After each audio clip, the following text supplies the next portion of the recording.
দেখুন, বিপিএল এর যে আসল খেলা মানে দল গঠন করা, সেখানে বড় খেলাটা হয় নিলামের পর। নিলাম যেটা হয়েছে এরপর আপনি 2 থেকে 3টে দলকে বলতে পারবেন খুব ভালো, কিন্তু এরপর যে সাইনিংগুলো হয় সেখানেই দলগুলো বড় পার্থক্য তৈরি করে। আপনি যদি দেখেন গেল কয়েকটা মৌসুম যদি দেখেন, সিজন যদি আপনি দেখেন, সেখানে রংপুর, বরিশাল, কুমিল্লা এমনভাবে দল গঠন করেছে যে তারা নিঃসন্দেহে মাঠে নামার আগেই চ্যাম্পিয়ন হয়ে যায়। সবশেষ 2বার আপনারা বা আমরা টুর্নামেন্ট শুরু হওয়ার আগেই বলে দিয়েছি যে বরিশাল চ্যাম্পিয়ন হচ্ছে, রংপুর রাইডার্স ফাইট করবে, ফাইনাল খেলবে। তেমনটা হয়েছে না? কেন হয়েছে? কারণটা হচ্ছে ওই যে বিদেশি যে সাইনিংটা হয়, সরাসরি সাইন করানো হয়, সেখানে বড় পার্থক্য করে দেয়। সব শেষ টুর্নামেন্টে রংপুর রাইডার্সের শেষ ম্যাচে, প্লে অফের শেষ ম্যাচ, 4জন বিদেশি খেলিয়েছে তারা। আন্দ্রু রাসেল, টিম ডেভিড, আকিব জাভেদ, আর একটা হচ্ছে জেমস ভিন্স। এই যে 3টে নাম, রাসেল, টিম ডেভিড এবং ভিন্স, সারা ওয়ার্ল্ডের মানে টি-20 প্লেয়ারদের মধ্যে অন্যতম তারকা। তো তারা যখন দলে থাকবে সেই দল তো অনেকটা এগিয়ে থাকবেই, যদিও তারা খুলনার কাছে সেই সময় প্লে অফের ম্যাচটা হেরে গেছে, কিন্তু তারা তো ওইরকম দল গঠন করে এবং শেষ দিকে আরও বেশি স্ট্রং হয়। ফরচুন বরিশাল অথবা কুমিল্লা ভিক্টোরিয়ান্স মাঠে নামার আগেই বলা গেছে যে তারা চ্যাম্পিয়ন অথবা ফাইনাল খেলবেই। এই ডিফারেন্সটা এবারে নিলাম শেষে কিন্তু বোঝা যায়নি। রংপুর রাইডার্স এগিয়ে, ঢাকা ক্যাপিটালস এগিয়ে, নাকি রাজশাহী এগিয়ে, সেটা কিন্তু বোঝা যায়নি। এখন আস্তে আস্তে দলগুলো তাদের বিদেশি সাইনিং ঠিক করছে, বড় বড় তারকা নিয়ে আসছে। এখন আস্তে আস্তে পার্থক্যটা তৈরি হয়ে যাচ্ছে। আমি একটাই বলেছিলাম যে এবার চ্যাম্পিয়ন হতে পারে ঢাকা ক্যাপিটালস। আর সেখানে অনেকেই দ্বিমত পোষণ করেছিলেন যে ভাই কি বলেন, রংপুর রাইডার্স তো এগিয়ে আছে। ভাই তখন এগিয়ে ছিল না, এই যে এখন এগিয়ে যাচ্ছে, এখন এগিয়ে যাচ্ছে। পরপর 3টে সাইনিংয়ের ঘোষণা দিয়েছে, ফাহিম আশরাফ, ইফতেখার আহমেদ এবং কায়েল মায়ার্স। এই 3টে তারকা কেমন, সারা ওয়ার্ল্ডে কেমন। এবং আপনি নিলামের পর যদি আপনি দেখেন তাদের কয়টা তারকা ছিল বিদেশি, একটাও ছিল বড় তারকা। আপনি বলতে পারেন সোফিয়ান মুকিম অথবা খাজা নাফে ছিল, তারা তো বড় তারকা না। নফে তো বিপিএল খেলেছেন 2টে মৌসুম, কয়টা ম্যাচ খেলেছেন, তার গড় 26-এর মতো, স্ট্রাইক রেট 140 বা 37-এর মতো, বড় তারকা নয়, সারা ওয়ার্ল্ডে বড় তারকা নয়। কিন্তু এখন যে 3টে সিগনেচার হয়েছে তারা কিন্তু ওয়ার্ল্ড ক্রিকেটে বড় নাম, বিশেষ করে টি-20তে, বিশেষ করে এশিয়াতে।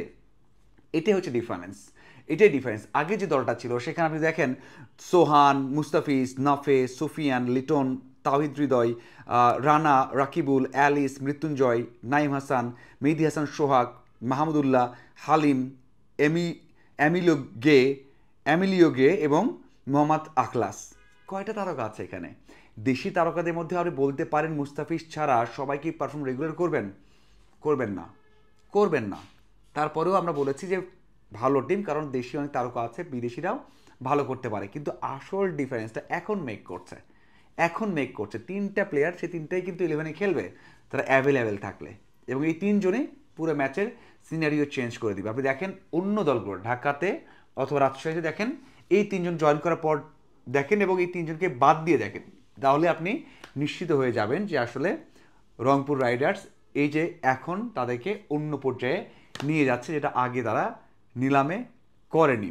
এখন বিষয় হচ্ছে আরও 2-3জন আছে যারা বেঞ্চে থাকবেন বা ম্যাচ খেলবেন, কিন্তু তারা কিন্তু ওইরকম বড় ইম্প্যাক্ট ফেলেন না। তারা হয়তো আরও একটা, আমি হয়তো আশা করব, আমার মনে হয় যে তারা আরও একটা বড় সাইনিং করবে, সেটা এখন হোক অথবা ওই যে যখন আইএল টি-20 শেষের দিকে থাকবে, কোনো একটা বড় তারকা ফ্রি হয়ে যাবেন এবং বড় তারকা সারা ওয়ার্ল্ডের এমন কাউকে 1জন বা 2জনকে নিয়ে আসবে। এটা আমি নিঃসন্দেহে বলতে পারি, নিশ্চিন্তে বলতে পারি এবং নিশ্চয়তা দিয়েই বলতে পারি তারা আরও বড় সিগনেচার করবে। এই 3টা দিয়ে তারা কিন্তু থেমে থাকবে না, কারণ তারা ওই যে মাঠে নামার আগেই কনফার্ম হতে চাইবে যেন এই টুর্নামেন্টটা তাদের হয় বা রংপুর রাইডার্সের হয়।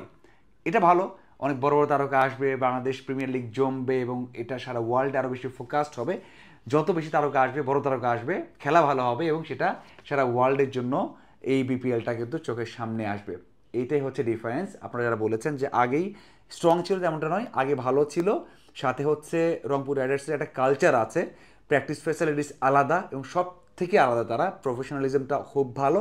এই জন্য এই দলে যারা খেলবে তাদের পারফরমেন্সটা ভালো হয় এবং তারা ওই যে ফাইনাল খেলা, চ্যাম্পিয়ন খেলার পথে এগিয়ে যায়, যে দলই হোক, যেমনই হোক, বা মিডিয়াম একটা টিম হলেও কিন্তু যে দলটা গঠন করা হয়েছিল তার থেকে এখন স্ট্রং হচ্ছে। এবং এই জন্য বলা যায় যে রংপুর রাইডার্স সামনের দিকে এগিয়ে যাচ্ছে এবং মাঠে নামার আগে ওই যে সবসময় 20 ভাগ এগিয়ে থাকা সেই কাজটা করতে। সবসময় দেখেছি আমরা রংপুর রাইডার্স, কুমিল্লা ভিক্টোরিয়ান্স এবং ফরচুন বরিশাল এই দলগুলো মাঠে নামার আগেই অন্য দলের থেকে 20 থেকে 25% এগিয়ে থেকে মাঠে নামে, তারকা খ্যাতি, পারফরম্যান্স এবং ওই যে এক্সপিরিয়েন্স দিয়ে।